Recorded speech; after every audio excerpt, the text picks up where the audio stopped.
Bonjour et bienvenue pour ce 4e jour de festival. Hier, Kim Kardashian est venue nous rendre une petite visite en salle de presse. Autant dire que son charisme a rameuté les foules. Côté palmarès, nous avons découvert les résultats des catégories Cyber, Design, Product Design et Radio. En radio, le Grand Prix revient à Great Germany pour The Berlin Wall of Sound, une campagne imaginée pour les 25 ans de la chute du mur de Berlin. La France repart avec de l'argent grâce à Ogilvy et à sa campagne pour Netflix. En Product Design, l'Iron Fish, un galet de fer à glisser dans les plats pour compenser les carences des populations les plus pauvres, a décroché le Grand Prix. La France, elle, a fait chou blanc. En design, le dispositif Volvo Live Paint, qui a déjà gagné le Grand Prix promo et activation il y a 2 jours, décroche donc la première place du podium et la France, elle, remporte cette récompense. En cyber, enfin, la campagne I Will What I Want de Droga 5 pour Under Armour obtient le Grand Prix. Côté français, 5 agences se partagent 10 prix. Christophe Martin, qui était dans le jury, nous en dit un peu plus sur cette catégorie.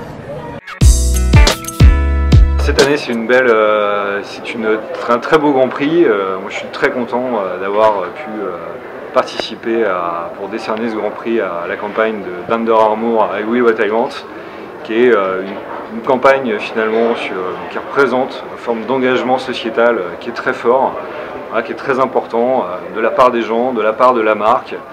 Et finalement, ce qui est traduit aussi dans les prix pour les agences françaises, c'est cet engagement fort et ce débat qui a pu être posé entre le consommateur, la marque et les pouvoirs publics de temps. Par exemple pour l'opération Orange, et bien entendu l'engagement fort qui est porté par les campagnes de Sidley, ou même cet engagement pour en gros avoir conservé en gros des choses qui est porté par la campagne des 84 Paris sur Google et le Street Art Project. Il y a encore beaucoup de choses à faire en France à ce niveau-là, donc je pense que le débat doit être posé sur ce dialogue, une forme de dialogue et d'engagement des marques à parler plus avec les consommateurs et les pouvoirs publics. On voit beaucoup ça à l'étranger, donc j'espère que ce sera encore plus fort en 2016. Bonne chance à tous.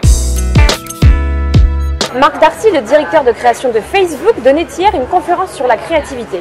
Il nous donne quelques ficelles pour savoir ce qui fonctionne ou non sur le réseau social le plus actif du monde et nous parle des campagnes qui l'ont personnellement marqué.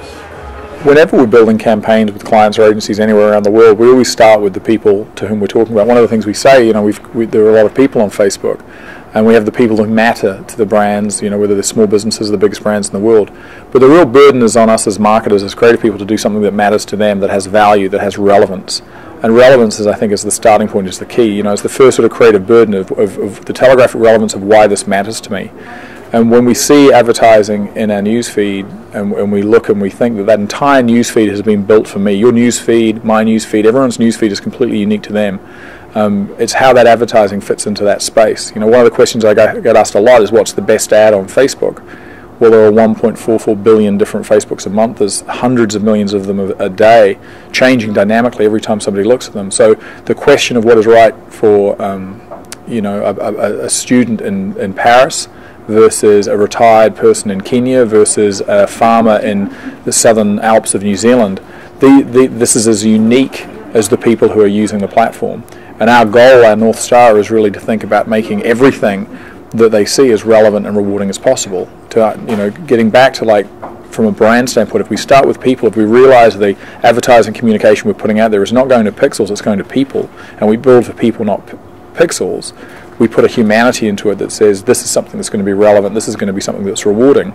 The good news is, the exciting part of that is, there's almost every element of the marketing ecosystem, whether it's a recipe about how to cook something inventively, a discount, a film to make you cry, something to inspire you to take action. There's no limit to the infinite number of things people could connect with people. The question is starting with, to whom am I speaking and what am I doing that's going to be relevant to them? I've been at Facebook just over 4 years, and in that time, our product managers and our engineers and our designers have built a multitude of new ways. We've gone from being a very desktop company to a mobile company. We've seen video, we've seen carousels. We're constantly iterating and innovating with different ways to tell brand stories and connect brands and people in different ways. I think that will continue. I don't think there's any lack of innovation or excitement around different ways we can do this. The story that we're talking to brands and marketers all around the world, though, is that if you look at the different kinds of variables, if you look at the paint and canvas that's right in front of us, right in our hands, to put campaigns and brands in the hands of the right people, but at extraordinary scale.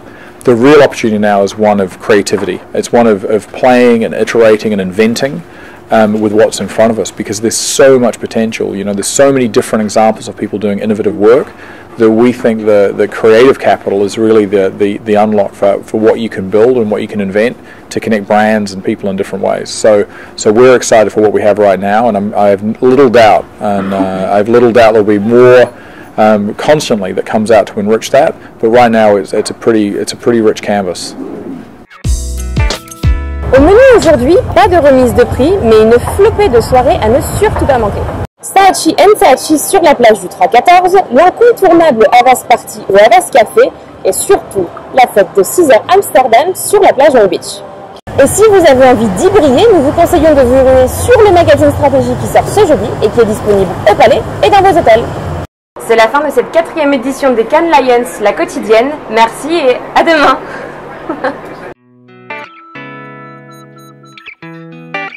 En bonus aujourd'hui, les Twins, les 2 danseurs français chouchous de Beyoncé, qui ont donné un cours particulier de danse aux festivaliers présents sur la plage Google.